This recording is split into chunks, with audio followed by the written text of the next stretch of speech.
Bien, bonjour à tous ceux qui vont se joindre à nous pour la suite du culte et dans lequel on demande à Dieu que ce culte lui soit toujours agréable parce que c'est à lui qu'on veut le faire, l'adorer en esprit et en vérité.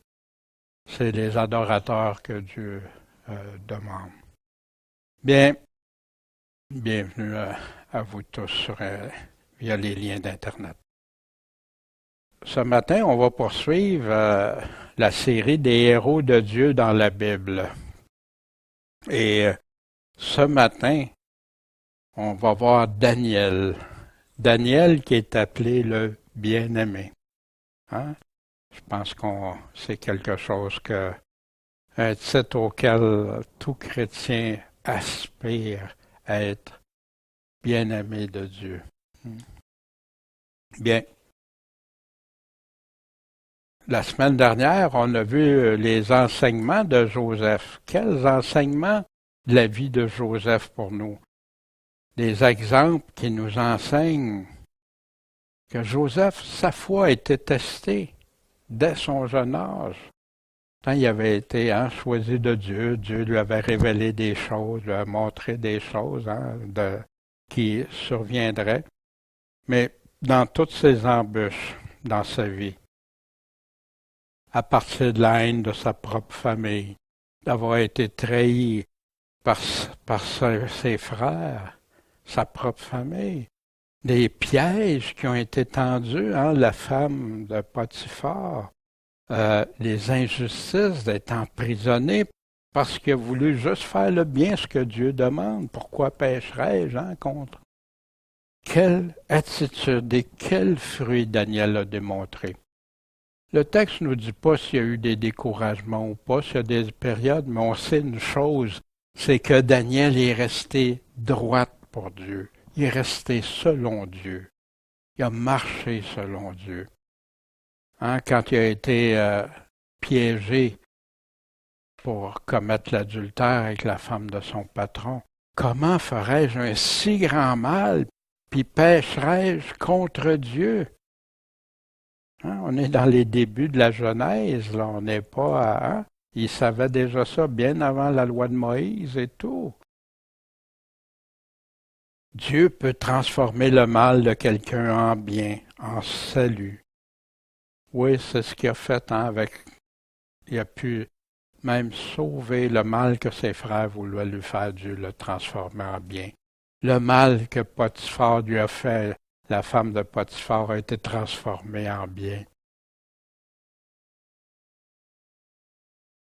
Puis son grand pardon, humble, ne craignez pas, qu'il disait à ses frères, est-ce que je suis à la place de Dieu? Vous aviez pensé à me faire du mal, mais Dieu l'a pensé en bien. Moi, je peux pas vous condamner pour ça. Non, Dieu l'a transformé. Dieu m'a demandé de vous pardonner, je vous ai pardonné. Comme nous, son grand pardon. Dieu aussi bénissait partout où Joseph était. Partout où il passait, il était reconnu, aimé. Ben oui, détesté par certains. Ben oui, quand tu suis le Seigneur, ça arrive souvent, ça. Mais toi, comme Joseph, t'en remets-tu totalement à Dieu pour tout ce qui t'arrive ou qui va t'arriver? Quel bel enseignement, comme Joseph. Pourquoi qu'on peut affirmer que Joseph était un des prophètes de Dieu? Parce qu'il a prophétisé des choses qui s'en viendraient. Puis même son père a prophétisé concernant les 12 tribus d'Israël qui vont aller jusque vers la fin aussi. Puis est-ce qu'on peut dire, comme des gens disaient, Pharaon et ses serviteurs, est-ce qu'on pourrait trouver un homme comme celui-ci qui a l'Esprit de Dieu? Est-ce qu'on peut dire ça de nous? Bien, ce matin, on va voir, on avait vu aussi, que Dieu transforme les événements, les malheurs, puis les interventions de Dieu. Pourtant, Joseph avait tout pour pas croire ou ne plus croire, tout pour abandonner. C'est ça, Dieu, c'est ça que tu me fais, moi qui t'aime, moi qui te suis, moi qui veux pas te trahir, puis pas te pécher contre toi. Bien, ce matin, comme exemple, pour nous, on continue. Il y a des bons exemples puis des mauvais exemples, comme dans l'Ancien Testament. Tout ce qui est écrit dans l'Ancien Testament pour notre instruction, pour que par la persévérance, la consolation que nous donnent quoi? Les Écritures. C'est dans ça que tu vas trouver ta consolation et ton espérance. Dans les Écritures. Pas dans des livres, pas dans des paroles vaines humaines. Non, dans les paroles de Dieu qu'on possède. Puis aussi, les bons exemples, puis il y a les mauvais exemples aussi. De ne pas faire comme eux, avec des mauvais exemples, qu'on ne tombe pas dans ces pièges-là, qu'on ne fasse pas comme il nous est mentionné dans 1 Corinthiens chapitre 10, verset 1 à 12. De ne pas désirer des mauvaises choses, de ne pas vivre dans le péché, de ne pas faire des choses comme Dieu. Mais Jésus répétait souvent que celui qui a des oreilles entende.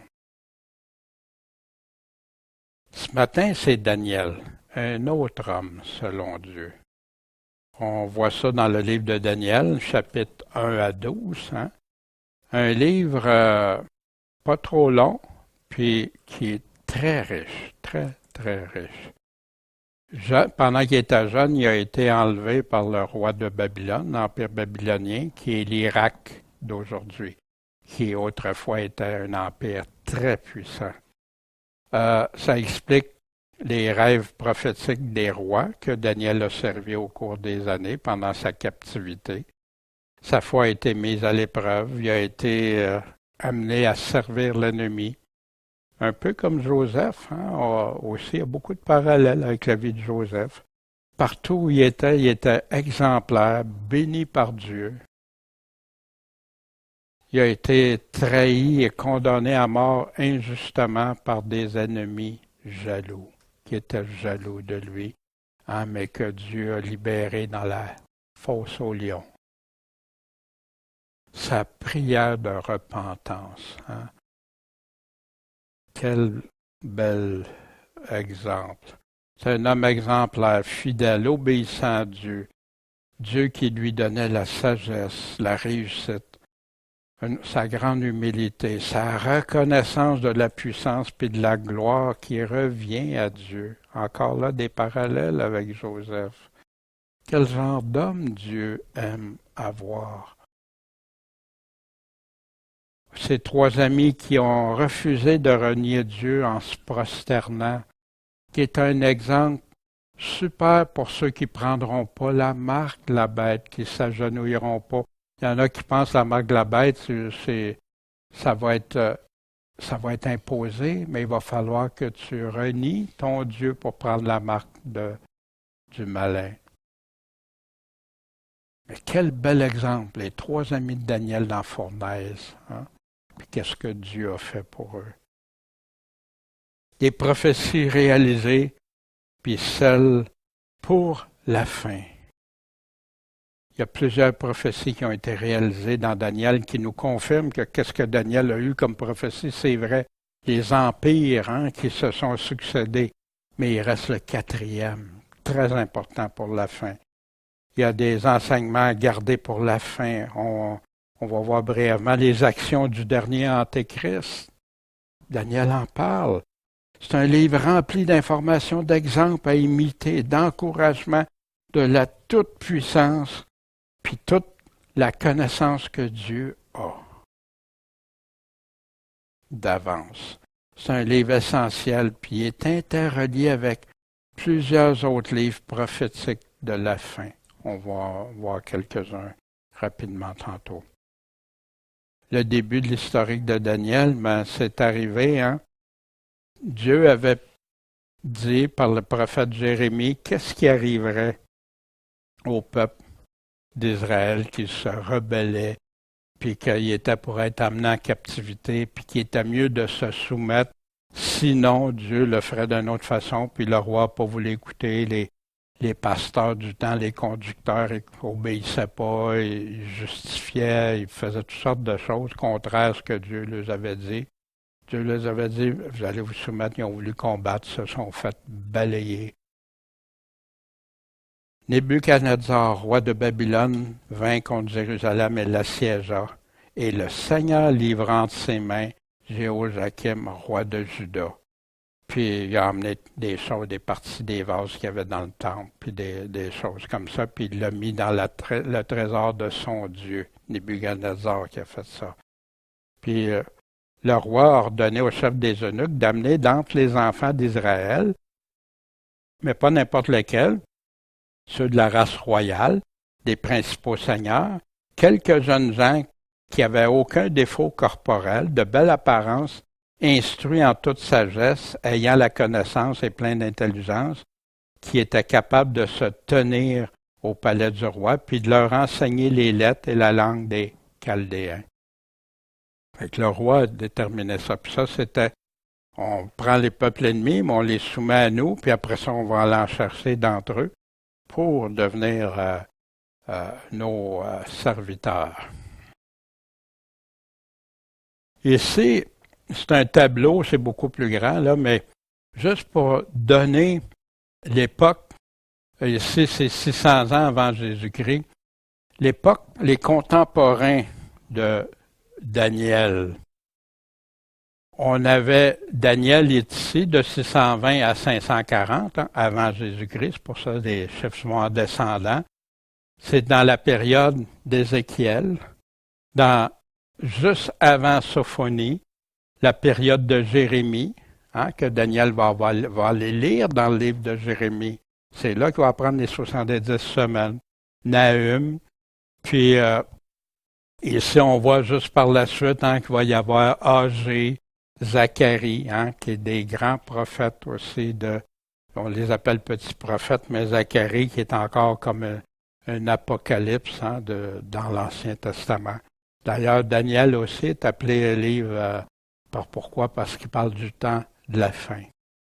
Fait qu'ici, Daniel n'était pas seul dans son temps, il y avait d'autres prophètes aussi avec lui. Puis, Daniel, ce qu'il y a d'exceptionnel, même en captivité, il ne se rebelle pas contre Dieu, il ne se laisse pas abattre, il ne se laisse pas, non. Il veut plaire et obéir à Dieu. Daniel a résolu dans son cœur de ne pas se souiller par les mets du roi. Fait qu'il y en a qui pensent parce qu'il mangeait de la viande, puis tout ça, oui, il mangeait de la viande, mais il sacrifiait à leurs idoles. C'était ça la raison à ce moment-là, de ne pas se souiller. Puis il y avait sûrement des viandes, des mets que le roi mangeait, puis que dans l'Ancien Testament, il y avait les lois de ne pas manger tel aliment, et tout ça. Puis, ni par le vin qu'il buvait. Fait qu'il a prié le chef des eunuques de ne pas l'obliger à se souiller. Dieu est intervenu encore. Dieu a fait trouver à Daniel grâce et faveur auprès du chef des eunuques. Puis, il a dit au chef, nous, on va manger juste des légumes puis de l'eau. Fait que là, le chef des eunuques, il dit, wow, il dit, vous voulez mettre ma vie en danger? Moi, si le roi, si ça marche pas, le roi, là, il va. Mais,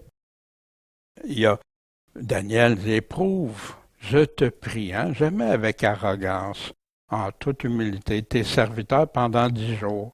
Puis donne-nous des légumes à manger puis de l'eau à boire. Après, tu regarderas notre visage, puis le visage des jeunes gens qui mangent les mets du roi, puis tu feras avec tes serviteurs selon ce que tu auras vu, tu auras constaté. Fait que il a accordé ça, puis au bout de 10 jours, on vit que leur visage était meilleur, puis plus d'embonpoint, plus portant que tous les jeunes gens qui mangeaient les mets du roi. Fait que là, il a accédé à la demande en permanence pour Daniel.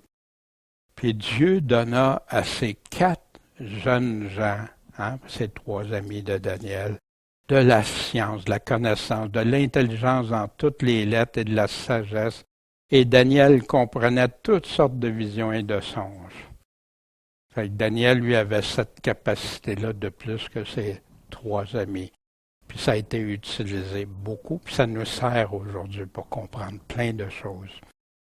Merci Seigneur d'avoir béni Daniel et tout. Fait que le roi, quand il les a rencontrés, il s'est entretenu avec eux autres, puis parmi tous les autres, il y en avait pas qui étaient aussi connaissants que Daniel, Anania, Michaël et Azaria, hein, c'était leur nom, leur véritable nom avant qu'il soit changé. Puis ils sont entrés au service du roi. Puis dans toute question qui demandait de la sagesse et de l'intelligence, et sur laquelle le roi les interrogeait, il les trouvait 10 fois supérieurs à qui? À tous les magiciens et astrologues qui étaient dans tout son royaume. Ça, c'était les hommes les plus puissants du royaume qui servaient le roi. Imaginez, 4 jeunes. Dieu est avec eux. Hein, le piège contre Daniel, quand il a été piégé, pourquoi? Parce que le roi voulait mettre 120 satrapes, 120 chefs qui dirigeraient, puis il avait pensé à mettre Daniel en charge, ses amis bien sûr, mais Daniel comme un des supérieurs. Ça fait que là, ils ont dit, ben, on va essayer, il faut pas que ça arrive, ça. Ils étaient jaloux de ça. Fait qu'ils ont essayé de trouver quelque chose pour accuser Daniel. Mais il n'y avait rien parce que Daniel était un homme intègre, fiable, puis il servait le roi, puis il n'y avait rien qui pouvait dire contre lui. Sauf sa fidélité envers Dieu. Fait que là, ils l'ont piégé. Ils ont fait le roi, hein, ils ont fait appliquer une loi au roi que le roi n'aurait jamais pris de lui-même, mais que là, si quelqu'un prie qui que ce soit d'autre que toi, le roi, fait qu'il soit tué. Fait que le roi signe ça, lui, sans savoir, mais là, après, il apprend que c'est Daniel. Ça visait Daniel. Puis comment Daniel s'est-tu caché? Non. 3 fois le jour, ses fenêtres ouvertes, ses portes ouvertes, il l'entendait prier, louer Dieu, même s'il y avait eu un interdit dans tout le royaume. Pourtant, Daniel s'est soumis à tout. Il ne s'est pas soumis à quoi? Son Dieu, son amour pour Dieu, sa détermination pour Dieu. Le royaume de Dieu, sa justice, c'était avant tout. Avant tout. Puis personne ne lui aurait fait renier son Dieu. Pas plus qu'aux 3 amis quand ils ont été jetés dans la fournaise. Hein. Bien, ici, Daniel a été jeté dans la fosse au lion. Puis le roi en était peiné. Il a jeûné même. Puis que le Dieu que tu sers te délivre, Daniel. Il demandait. Puis Dieu est intervenu. Injustement encore, comme Joseph quand il a été mis, hein, injustement. C'était pour la mort, mais Dieu l'a délivré. Puis après, ben, les ennemis, c'est eux que le roi fait périr, parce qu'ils avaient été méchants. Plus tard, il est arrivé une situation que le roi a eu un rêve. Il a été tout ébranlé de ce rêve-là, mais le problème, il ne se souvenait même pas du rêve. Fait que là, il a fait venir ses magiciens, ses grands, puis là, il leur a dit, ben là, vous allez m'expliquer le rêve. Fait qu'ils ont dit au roi, ben explique-nous ce que tu as rêvé, puis on va te l'expliquer. Non, ça m'a échappé. Vous m'arrivez avec le rêve, puis son explication. Puis là, il a dit, si vous ne faites pas ça, vous allez tout périr. Si vous répondez, vous allez être béni, vous allez être plein de récompenses. Mais si vous ne faites pas ça, c'est la mort assurée pour, je me souviens plus combien de centaines de personnes. Mais là, Daniel apprend ça. Mais Daniel aussi, puis ses amis auraient passé avec eux aussi. Parce que là, le roi voulait se débarrasser de tout. Fait que Daniel est entré puis a prié le roi de lui accorder du temps pour donner l'interprétation au roi. Fait que Daniel, qu'est-ce qu'il a fait? Il ne savait pas le rêve, il ne le connaissait pas. Il a été Dans sa maison, il a informé ses 3 amis pour implorer la miséricorde du Dieu des cieux touchant ce secret, afin qu'on ne fasse pas périr Daniel et ses compagnons avec le reste des sages de Babylone. Qu'est-ce qui est arrivé? Le secret a été révélé à Daniel dans une vision pendant la nuit. Daniel a béni le Dieu des cieux. Daniel a pris la parole et dit, béni soit le nom de Dieu d'éternité en éternité, car c'est à lui qu'appartiennent la sagesse et la force. Et c'est lui qui change les temps et les moments, et qui dépose les rois et qui les établit, qui donne la sagesse aux sages et la science à ceux qui ont de l'intelligence. Qu'est-ce que Daniel sait? Rends gloire à Dieu. Mais c'est Dieu qui est au bout du compte, qui décide tout. C'est Dieu qui a établi les rois. C'est pour ça qu'il dit de jamais attaquer les autorités et ces choses-là. Dieu le sait. Ça veut-tu dire qu'il est d'accord avec tout ce que ces rois-là font? Non. Mais lui, il va y retirer quand ça va être le temps. Puis souvent, le malheur que ces rois-là, même méchants, ont apporté, ont rendu des gens à faire des choses extraordinaires, puis à devenir fidèles à Dieu, puis à faire des grandes choses. Tout au long de l'histoire, ça. Mais ici, c'est Dieu. C'est lui qui donne ça. Puis c'est lui qui révèle les choses profondes et cachées. Il connaît ce qui est dans les ténèbres et la lumière demeure avec lui.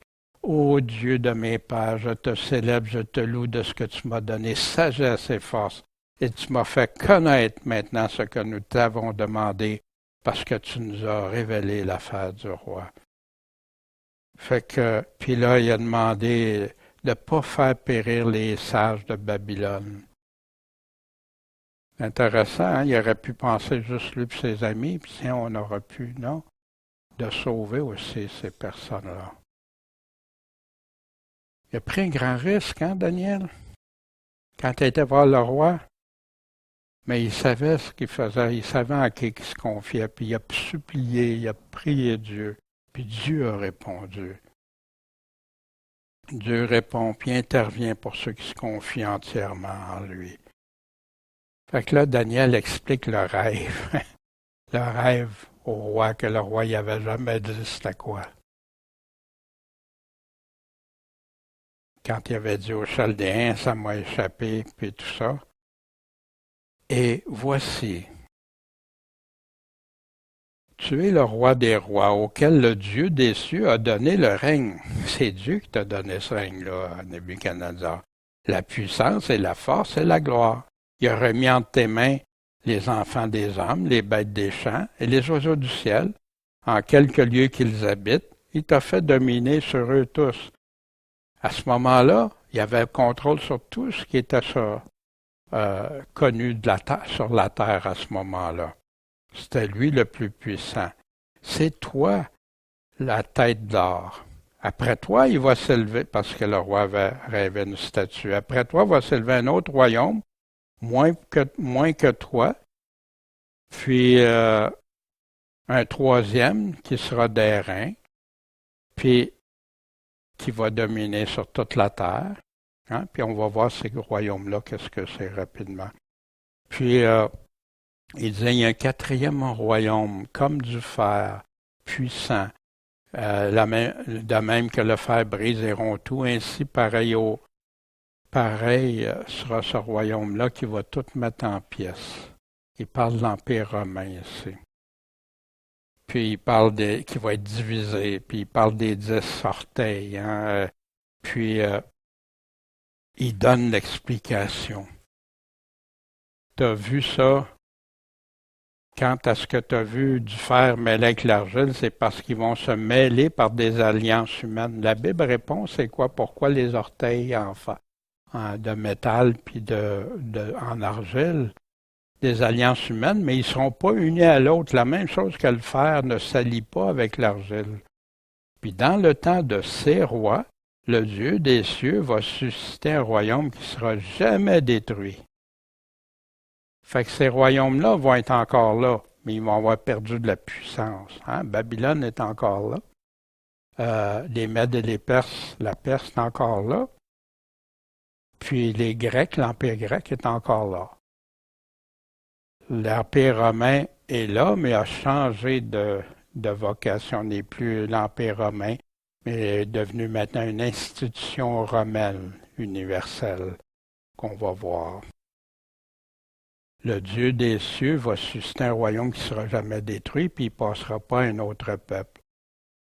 Il va briser puis anéantir tous ces royaumes-là. C'est le retour avec Jésus-Christ qui dit qu'il va venir sur la terre régner, puis que son peuple va régner avec lui, un royaume éternel qui n'aura pas de fin. C'est de ça qu'il est en train de parler. Puis le chapitre 2 de Daniel, c'est une synthèse de ce qui se passe à partir de Nebuchadnezzar, aller jusqu'à la fin. Puis, une pierre s'est détachée sans le secours d'aucune main, puis elle a brisé le fer, l'argent, l'airain et l'or. Le grand Dieu a fait connaître au roi ce qui arrivera après. Le songe est véritable et l'interprétation en est certaine. Cette statue, que le roi a la tête d'or, d'airain, de bronze, puis de fer, les orteils avec la pierre qui va le briser. L'Empire de Babylone, la tête d'or. L'Empire des Mèdes et des Perses, en airain. Pour ça, des fois, vous entendez l'âge de fer, l'âge, vont aller faire référence. L'Empire grec, l'Empire, c'était le bronze. L'Empire romain, de fer. Puis l'Empire romain restauré de fer et d'argile. Puis que cette statue-là qui représente tous les empires vont être détruits par la pierre qui va toutes les jeter à terre, qui va les détruire, les réduire. Puis dans le temps de ces rois, le Dieu suscitera un royaume qui ne sera jamais détruit, et ce royaume ne passera pas à un autre peuple. Il va briser, anéantir tous ces royaumes-là, et lui-même subsistera éternellement, l'éternité. Comme tu as vu que de la montagne s'est détachée une pierre sans le secours d'aucune main, qu'elle a brisé le fer, l'airain, l'argent et l'or, le grand Dieu a fait connaître au roi ce qui va arriver. Voici, c'est ce que Daniel a eu. Les 4 bêtes représentent des empires, des royaumes. La Bible nous répond toujours. Il y en a qui voient les bêtes, là, c'est toujours des affaires fantastiques, extraordinaires. Ces 4 grandes bêtes sont quoi? Sont 4 rois qui vont s'élever de la terre. 4 rois. Puis un roi a toujours son empire avec lui. Fait que roi ou empire, ça prend un empire, ça prend un roi, puis un roi, ça y prend son empire. C'est ensemble. Puis bien sûr, il y a l'autre vision dans Daniel qu'on a. Puis on a le pendant, la statue, puis après ça, les 4 animaux, les 4 bêtes qu'il a vues, qui représentent des rois, des empires. Puis pas des animaux, des bêtes qui sont dociles, aimables, mais des bêtes qui dévorent, des bêtes dures envers l'humanité. La confession de repentance de Daniel. En passant, Daniel mériterait beaucoup d'heures juste à développer Daniel. J'essaie de vous donner un survol ici, mais des points importants. Voici plus tard, moi, Daniel, j'ai compris par les livres lesquels l'Ancien Testament, que le nombre des années dont l'Éternel avait parlé au prophète Jérémie pour finir les désolations de Jérusalem était de 70 ans. Fait que ça va durer 70 ans. Fait que ça, il avait donné ça pour que le peuple va être exilé pendant 70 ans parce qu'ils ont désobéi à Dieu. Mais voici, puis Daniel soupirait ce qu'il soit délivré. Il était encore prisonnier, captif, là, même s'il avait une grande liberté, puis tout ça. Puis pour son peuple aussi. Fait que je tournais ma face vers le Seigneur Dieu pour lui présenter des requêtes, des supplications, avec jeûne, en prenant le sac et la cendre, en s'humiliant. Je priai l'Éternel mon Dieu, et je lui fis ma confession. Et je dis, Seigneur, Dieu grand et redoutable, qui garde l'alliance, l'alliance que tu traites avec nous, que ce soit l'ancienne alliance, la nouvelle alliance, et la miséricorde à ceux qui t'aiment, puis qui observent tes commandements.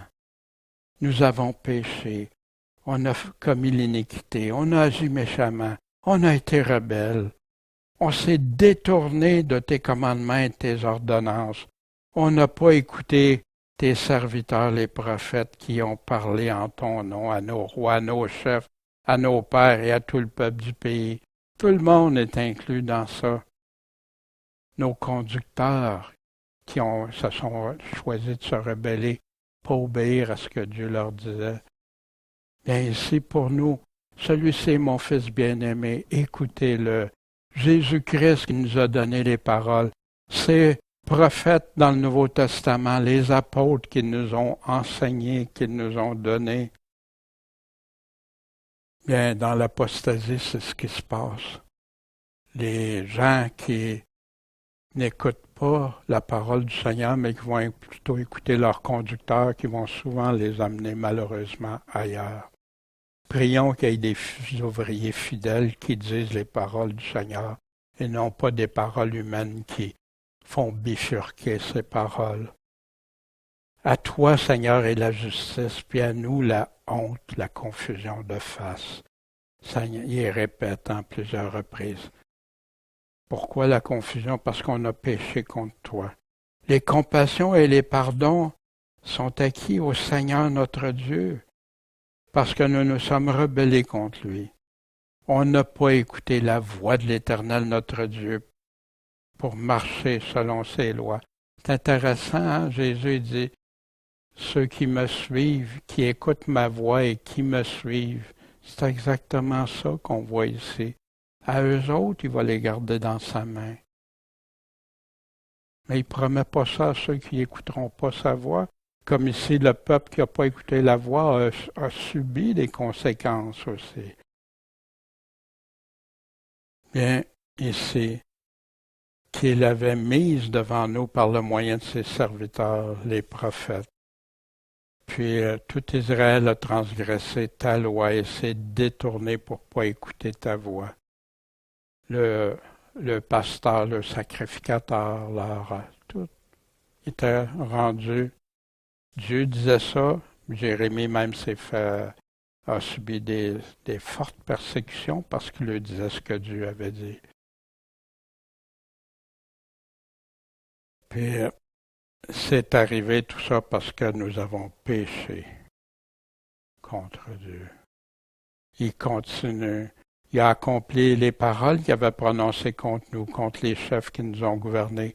Il a fait venir sur nous un grand mal tel qu'il n'est pas arrivé sur les cieux.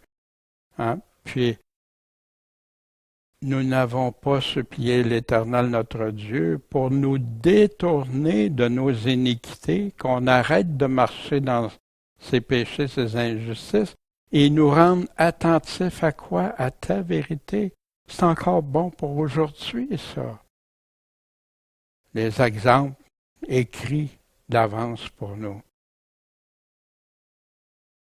Car l'Éternel notre Dieu est juste dans toutes les œuvres qu'il a faites, mais nous n'avons pas écouté sa voix. Est-ce qu'on écoute la voix de Jésus-Christ? Sa voix. Et ici, il continue, hein, il dit, on a péché, on a agi méchamment, il se répète, Seigneur, que selon toutes tes justices, ta colère et ton indignation se détournent de nous, hein. Car à cause de nos péchés, à cause des iniquités de nos pères, Jérusalem et ton peuple sont en opprobre à ceux qui nous entourent. Comme des chrétiens aujourd'hui sont en opprobre quand ils voient des comportements, des choses que ceux qui se disent chrétiens, croient en Dieu, font, puis qui ils choquent même les autres. Ce n'est pas à cause de nos justices que nous présentons nos supplications devant ta face. Non, on est vraiment coupables, hein? Mais à cause de tes grandes compassions, Seigneur. Exauce, Seigneur.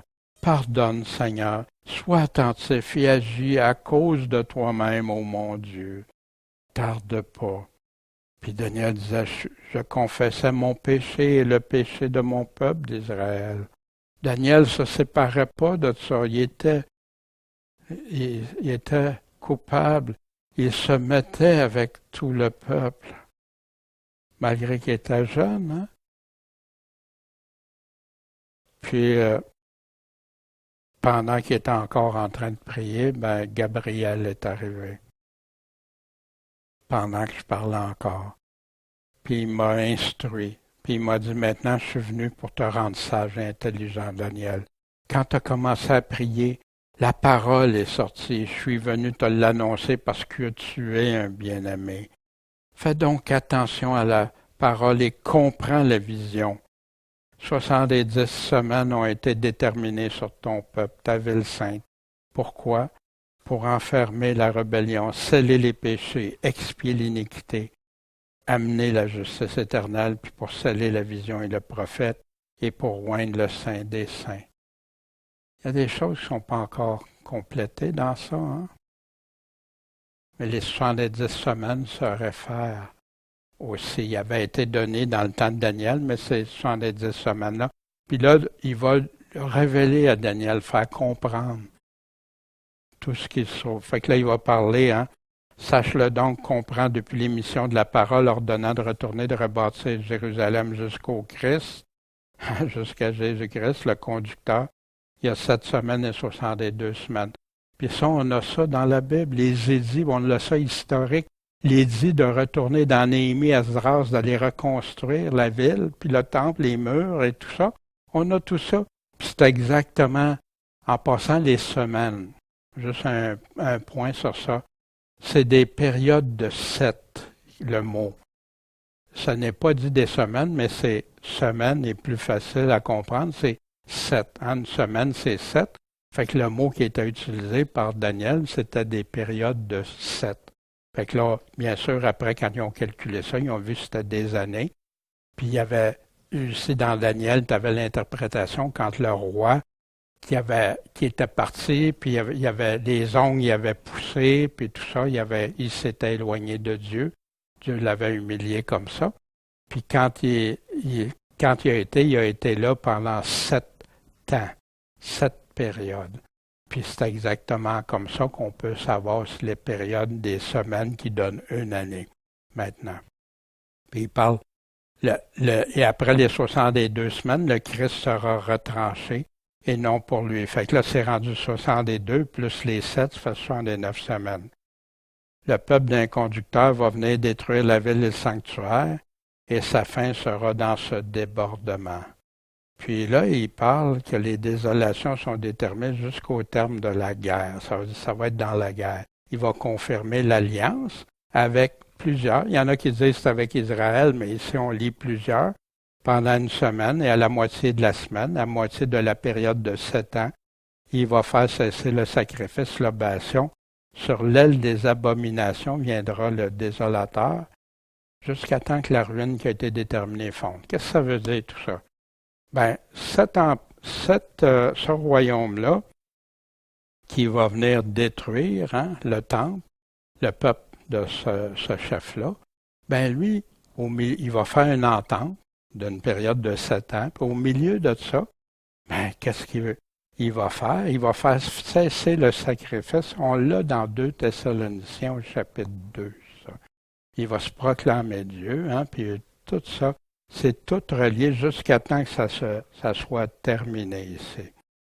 Je m'excuse, je ne prends pas beaucoup de temps de donner tous les détails, mais on l'a déjà vu dans les cours sur les prophéties et dans Daniel, mais je se replace un peu. Puis cette phrase, quand l'ange Gabriel, une main m'a touché, il me fit mettre sur mes genoux, sur les paumes de mes mains, puis il me dit, Daniel, homme bien-aimé, fais attention aux paroles que je te dis, puis tiens-toi debout. Ne crains pas, Daniel, car le jour où tu as pris à cœur de comprendre et de t'humilier devant ton Dieu, tes paroles ont été exaucées. Puis c'est à cause de tes paroles que je suis venu. L'humilité de Daniel. Puis il voulait vraiment comprendre, puis tout ça. Mais il a été attentif, tu as eu à cœur de comprendre. Puis c'est ce que ceux qui aiment la vérité ont cette chose-là. Puis bien-aimé de Dieu, wow!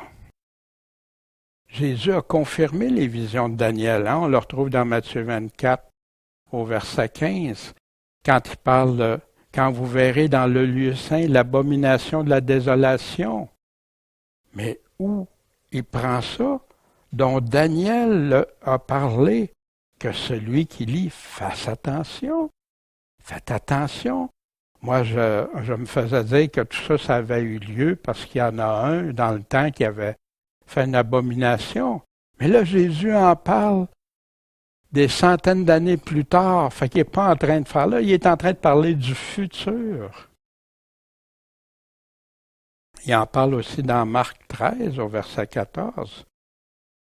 Les prophéties de Daniel, qu'est-ce que ça fait? Ça donne le sceau. Les prophéties de Daniel sont vraies, sont véritables. Jésus les a confirmées. Daniel est un pilier important pour comprendre la fin. Puis d'ailleurs, pour comprendre l'Apocalypse, tu dois comprendre Daniel, aller voir Daniel. Il y a plein de parallèles ensemble avec l'Apocalypse dans Matthieu 24, Marc 13, Luc 21, dans 1 Thessaloniciens, dans 2 Thessaloniciens, les prophètes Jérémie, Ézéchiel, Sophonie, Joël, tout ça. C'est tout interrelié, puis tu as des détails dans un que tu ne retrouves pas dans l'autre, mais qui se complètent, qui fait le puzzle que, wow, Seigneur!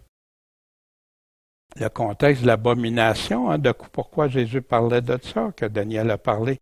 Prenez garde que personne ne vous séduise. Hein? Les apôtres lui avaient demandé quand est-ce ton retour, ton avènement.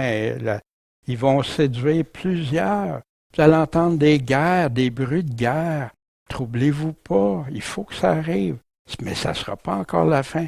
Une nation contre une nation, un royaume contre un autre royaume, des tremblements de terre en divers lieux, des famines, des troubles. Dans Matthieu, il nous parle de peste aussi. Ça, les pandémies, etc. Ce sont le commencement des douleurs. Prenez garde à vous-même. Pourquoi? Ils vont vous traduire devant les tribunaux, les synagogues. En passant, ça se fait actuellement dans plusieurs pays. Environ plus de 50 pays où les frères qui croient en Jésus-Christ sont persécutés. Vous serez fouettés, comparaîtrez devant les gouverneurs, les rois, à cause de moi, pour me rendre témoignage devant eux. Mais il faut, avant que l'Évangile soit prêché à toutes les nations. Oui, parce que un coup que ça, ces persécutions-là, puis ces arrestations-là, il n'y aura plus grand moyen, hein, surtout ceux qui travaillent, qui œuvrent pour le Seigneur. Ils vont vous livrer. Mettez-vous pas en peine d'avance de savoir qu'est-ce que j'aurai à dire. Méditez même pas ça. Mais ce qui vous sera inspiré à cette heure-là, c'est pas vous qui parlerez, mais c'est le Saint-Esprit qui va parler en nous.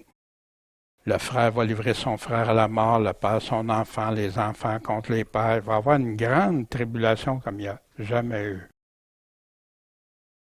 Vous serez haïs de tous à cause de mon nom, mais celui qui persévérera jusqu'à la fin, lui va être sauvé, elle sera sauvée. Puis c'est là qu'il nous arrive. Or, alors, il est en train de nous parler de ça. Quand vous verrez l'abomination de la désolation dont le prophète Daniel a parlé, établie où elle ne doit pas être, que celui qui y fasse attention. Puis là, fuyez. Il va y avoir en ces jours-là une telle affliction, une telle tribulation depuis le commencement du monde que Dieu a créé, qu'il n'y en a jamais eu comme ça, puis qu'il n'y en aura jamais pu semblable à ça. Mais si le Seigneur n'avait pas abrégé ces jours-là, aucune chair n'échapperait. Mais il a abrégé ces jours à cause des élus. Alors, si quelqu'un vous dit, voici le Christ il est ici, il est là, c'est lui Jésus, non, croyez-les pas. Ils vont accomplir même des signes, des faux prophètes, des faux Christ vont faire des signes, des prodiges pour séduire même les élus. Si c'était possible. Fait qu'il y en a qui disent, c'est impossible. Regarde ici, non. Il n'est pas en train de dire que c'est pas possible parce qu'il est en train de te dire combien de fois prends garde, prends garde, prends garde. Soyez pas séduits, soyez pas séduits. Et voici, prenez-y garde. Voici, je vous ai tout prédit. Et Jésus nous a tout averti de ce qu'il en serait, d'être sur nos gardes.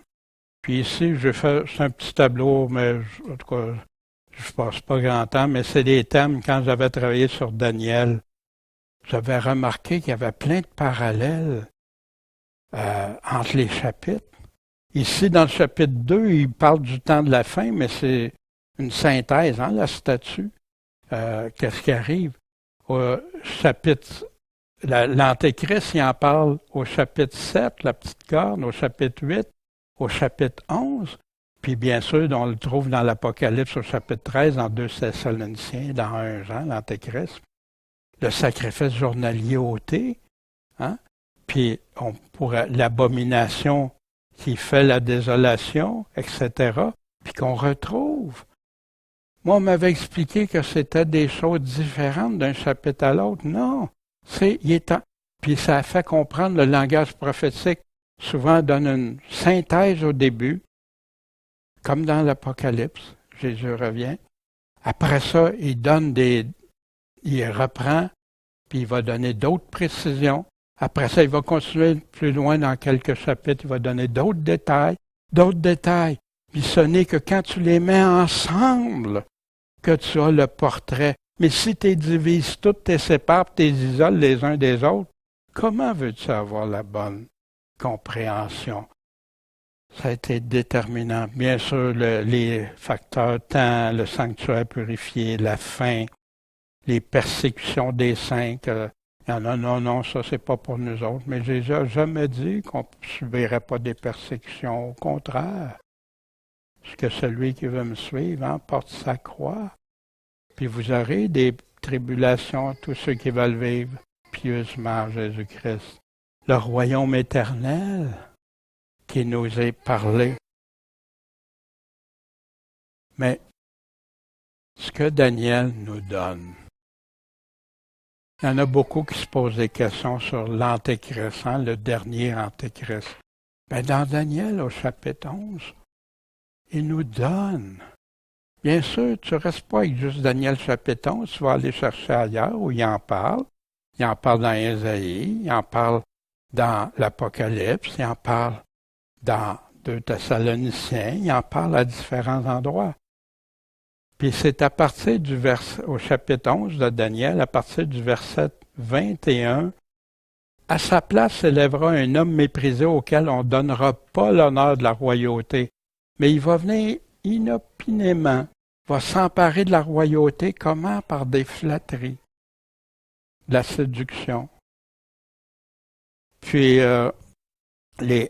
puis il va nous parler que il va être avec le prince, son allié, puis après l'accord, l'alliance qu'il va avoir fait avec lui, il va user de tromperie, il va monter, il va avoir le dessus avec peu de gens, puis il va venir à l'improviste, dans les lieux les plus fertiles de la province, il va faire ce qu'avaient pas fait ses pères, il va distribuer de butin, des dépôts, des richesses, il va former des plans contre les forteresses, les endroits qui sont puissants, puis cela pour un temps. Un temps, on sait que c'est 1 an.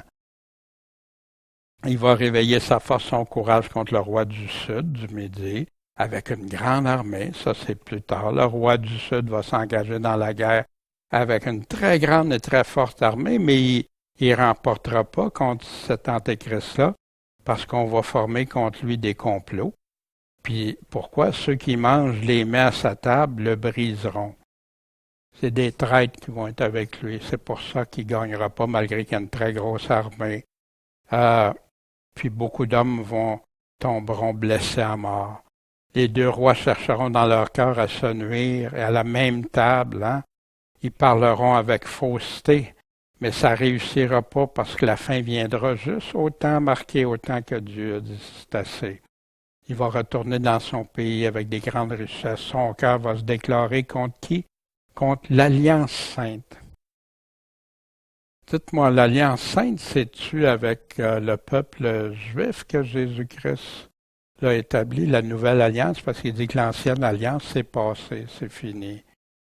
Fait qu'il y en a qui mettent ça juste pour les Juifs. Non, c'est tous ceux qui vont marcher juifs et non-juifs qui sont convertis dans cette nouvelle alliance-là. Puis ici, bien, Il dit il va agir contre l'Alliance sainte, puis il va retourner dans son pays. Au temps marqué, quand ça va être le temps, là, il va y avoir des navires de Kittim, hein, c'est une île de la Grèce qui vont venir contre lui. Qui est en arrière de ces navires-là, on ne le sait pas, mais éventuellement, ou peut-être quelqu'un peut faire des recherches. Il va perdre courage, il va s'en aller, il va agir, mais il va être irrité contre l'Alliance sainte encore une fois, puis il va encore agir contre elle. Il va retourner s'entendre avec ceux qui abandonnent l'Alliance sainte. Ceux qui abandonnent la foi, l'apostasie, et les forces se lèveront de sa part, profaneront le sanctuaire, la forteresse, et feront cesser le sacrifice continuel, et mettront l'abomination qui cause la désolation. C'est encore l'abomination dont Daniel parlait, que Jésus dit, faites attention.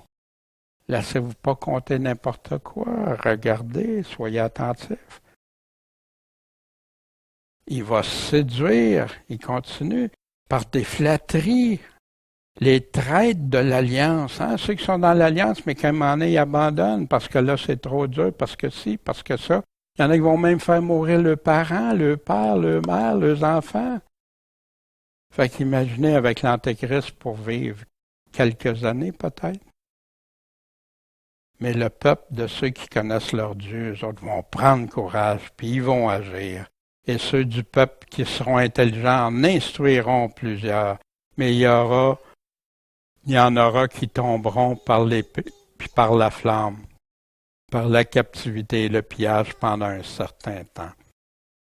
Puis quand ils vont être renversés, parce que l'Antéchrist va remporter, ils seront un peu secourus, et plusieurs se joindront à eux, mais par hypocrisie. Ce ne sera pas des vrais de vrais. Ce ne sera pas des vrais adorateurs en esprit et en vérité selon Dieu.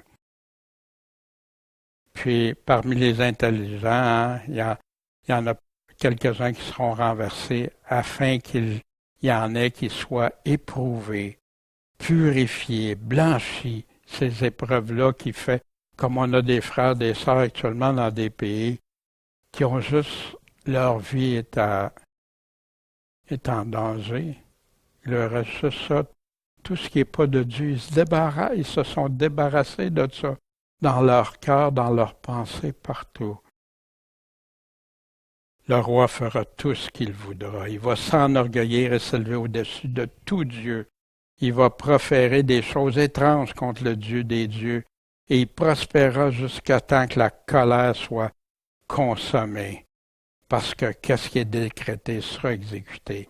La colère, elle s'en vient sur lui. Dieu l'a déterminé. Il n'y a rien qui va empêcher ça. Et voici, il nous donne d'autres descriptions, d'autres choses pour l'identifier. Il va honorer le Dieu des forteresses, hein, le Dieu de puissance, un Dieu qu'ont pas connu ses pères. Il va aussi avec un Dieu étranger, puis ceux qui vont reconnaître ce Dieu étranger-là, il va multiplier la gloire, les fera dominer sur plusieurs, va leur partager le pays en récompense. Puis là, c'est dit qu'au temps de la fin, le roi du Sud va se heurter contre lui. Puis le roi du Nord va fondre sur lui comme une tempête avec des chars, des cavaliers, beaucoup de navires. Il va entrer dans les terres, se répandra comme un torrent et passera. Il entrera dans le pays de la gloire et plusieurs succomberont. Mais ceux qui échapperont de la main, puis là, il nomme quelques peuples, tribus qui sont là. Mais tout ça, est-ce que ça ressemble pas à l'Armageddon? Qu'il va y avoir un grand combat, grande guerre. Il va étendre sa main sur les pays d'Égypte échappera pas. Il va se prendre maître des trésors. Et plein de choses. On a toutes des descriptions ici pour qui va aider. Il va dresser les tentes de son palais entre les mers, hein? Les mers qu'il y a de côté à l'autre d'Israël, vers la montagne glorieuse et sainte. Puis il viendra à sa fin. Personne ne va venir le secourir, hein? Une pierre va descendre, hein? Puis il n'y a plus rien à faire.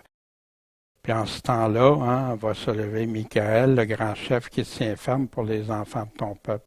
Et ce sera un temps de détresse tel qu'il n'y en a pas eu depuis qu'il existe des nations. Jusqu'à ce temps-là, la grande abomination est le point de départ de l'abomination qui se commet là, va générer cette grande tribulation-là. En ce temps-là, ton peuple échappera, savoir quiconque sera trouvé inscrit dans le livre. Et plusieurs de ceux qui dorment dans la poussière de la terre se réveilleront, les uns pour la vie éternelle, les autres pour l'opprobre et l'infamie éternelle. Tu es en train de parler de quoi? La résurrection. C'est la fin, c'est la toute fin, où cet antéchrist-là va être détruit avec son royaume, son faux prophète et tout. Mais ceux qui vont être intelligents, puis cette vie éternelle, puis l'opprobre, un ou l'autre, ceux qui auront été intelligents brilleront comme la splendeur de l'étendue. Et ceux qui en auront amené plusieurs à la justice, amen, brilleront comme des étoiles, à toujours et à perpétuité, l'éternité. Et toi, Daniel, cache ces paroles et scelle ce livre jusqu'au temps de la fin. Plusieurs vont le parcourir, puis la connaissance va augmenter. Il y en a qui mettent ça, toute la technologie, puis tout, je dis pas. Mais ici, le texte est en train de me dire quoi? Ils vont lire le livre, ils vont le comprendre. La connaissance va augmenter, puis on a plein d'informations qu'on peut vérifier, valider. Pourquoi à partir du verset 21? C'est le même personnage à partir du verset 21 jusqu'au temps de la fin, de la grande tribulation, de la résurrection des justes, du grand jugement. Les visions de Daniel se retrouvent dans l'Apocalypse. La quatrième bête, l'Antéchrist, le blasphémateur qui va dire des choses contre le Dieu, le grand persécuteur des saints qui va durer 42 mois, un temps, des temps, un demi-temps, 1260 jours, calendrier juif de 30 jours. Les 10 orteils, les 10 cornes, la bête avec les 10 cornes. Bête qui veut dire puissance, corne qui veut dire aussi des chefs au travers de ces puissances-là. Les 3 qui vont tomber, Daniel en parle, l'Apocalypse en parle, la grande guerre, l'Armageddon, le libérateur qui vient pour délivrer son peuple, ressusciter ceux qui sont morts, secourir. Puis c'est rempli. Mais aujourd'hui, j'espère que pour Daniel, ça vous donne des pistes pour regarder. Éventuellement, je vais en faire un. J'en ai fait des cours sur les prophéties qu'on a sur pourchrist.com. Je ne pense pas qu'on l'aille sur YouTube, mais sur le site pourchrist.com. Puis, on avait fait des études sur ça. Puis, bienvenue à tous ceux qui veulent regarder, puis vérifier, valider, c'est ce qu'on doit toujours faire. Daniel, tout comme Joseph, a été sous la protection de Dieu. À chacun des événements, contre Joseph ou contre Daniel, Dieu a été là. Dieu intervenait. Puis pour nous, pensez-vous qu'il a perdu de sa puissance? Si on vit comme lui, il peut-tu être là pour nous, sous sa protection? Quelques réflexions. Fais-tu comme Daniel? Essaies-tu de comprendre ce que Dieu nous a dit? Pas juste des prophéties pour être curieux, juste la curiosité, non, mais pour comprendre, connaître humblement. Puis Dieu, on veut savoir que toi, tu nous le montres. As-tu cette humilité comme Daniel et cette pleine dépendance de Dieu? Lui remets-tu toute la gloire? C'est ce qu'il a fait devant le roi, devant les rois qui ont demandé des choses, devant ses amis, devant le peuple. Te confies-tu pleinement à lui? Es-tu prête, même s'il y aurait des interdictions de prier, de louer Dieu, de louer? Es-tu prête si on te demanderait de t'agenouiller pour prendre une marque de renier ton Dieu, pour avoir une marque de la bête, de cette puissance? Qu'est-ce que tu ferais? Te confies-tu pleinement à lui? As-tu cette repentance honnête et véritable comme Daniel a eu? Non pas pour lui seulement, mais Quand on voit des frères, des sœurs aussi qui ne marchent pas correct, qui se disent peuple de Dieu, mais nous-mêmes, puis pour eux aussi, parce qu'on a l'amour, Dieu veut pas qu'aucun périsse, mais qu'on en soit tous à repentance. Puis comme Daniel, es-tu un ou une bien-aimé? Ah, c'est comme quand le Seigneur va dire bon et fidèle serviteur, bon et fidèle servant. C'est à ça qu'on est appelé. Restons avec le Seigneur. Aimons-le. Faisons comme Daniel.